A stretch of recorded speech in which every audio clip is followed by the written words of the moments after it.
Honorable Prime Minister.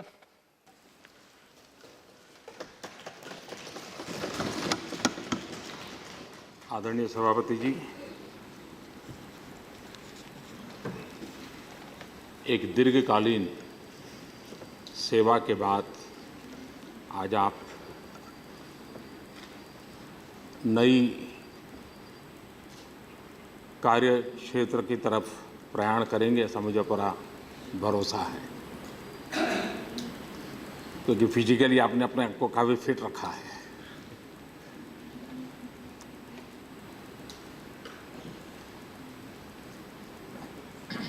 एक ऐसा परिवार जिसका करीब 100 साल का इतिहास सार्वजनिक जीवन का रहा, उनके नाना, उनके दादा कभी राष्ट्रीय पार्टी के अध्यक्ष रहे, कभी संविधान सभा में रहे। एक प्रकार से आप उस परिवार की पृष्ठभूमि से आते हैं जिनके पूर्वजों का सार्वजनिक जीवन में, विशेष करके कांग्रेस के जीवन के साथ और कभी खिलाफत मूवमेंट के साथ भी काफ़ी कुछ सक्रियता रही। आपका अपना जीवन भी एक कैरियर डिप्लोमेट का रहा।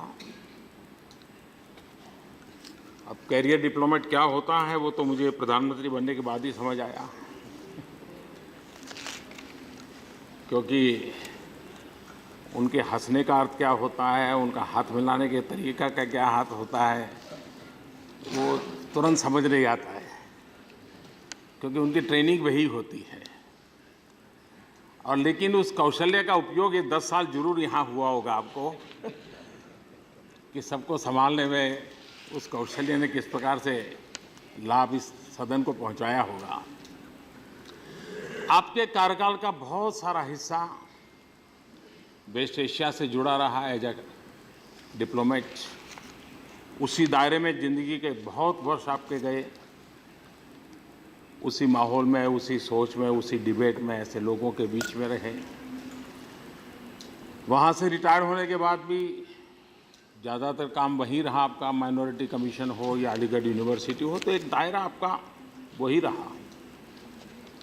लेकिन ये 10 साल पूरी तरह एक अलग जिम्मा आपके सिर में आया और पूरी तरह एक एक पल संविधान के ही दायरे में चलाना, और आपने उसको बखूबी निभाने का भरपूर प्रयास किया। हो सकता है कुछ छटपटाहट रही होगी भीतर आपके अंदर भी, लेकिन आज के बाद शायद वो संकट आपको नहीं रहेगा, मुक्ति का आनंद भी रहेगा और अपने मूलभूत जो सोच रही होगी उसके अनुसार आपको कार्य करने का, सोचने का, बात बताने का अवसर भी मिलेगा। लेकिन आपके इस, मेरा परिचय ज़्यादा तो रहा नहीं, लेकिन जब भी मिलना हुआ काफ़ी कुछ आपसे जानने समझने को मिलता था। मेरी विदेश यात्रा से जाने से पहले, आने से के बाद आपसे जब बात करने का मौका मिलता था तो आपकी जो एक इंसाइट थी उसका मैं ज़रूर अनुभव करता था, और वो मुझे चीज़ों को जो दिखती है उसके सिवाय क्या हो सकती है इसको समझने का एक अवसर देती थी। और इसलिए मैं हृदय से आपका बहुत आभारी हूँ। मेरी तरफ से आपको हृदय से बहुत बहुत शुभकामनाएं हैं। राष्ट्र के उपराष्ट्रपति के रूप में आपकी सेवाओं के लिए दोनों सदन की तरफ से, देशवासियों की तरफ से भी आपके प्रति आभार का भाव है। और आपका कर्तृत्व, आपका ये अनुभव और इस पद के बाद की निवृत्ति अपने आप में एक लंबे अरसे तक समाज जीवन में उस बात को वजन रखती है। राष्ट्र के संविधान की मर्यादाओं के चलते हुए देश को मार्गदर्शन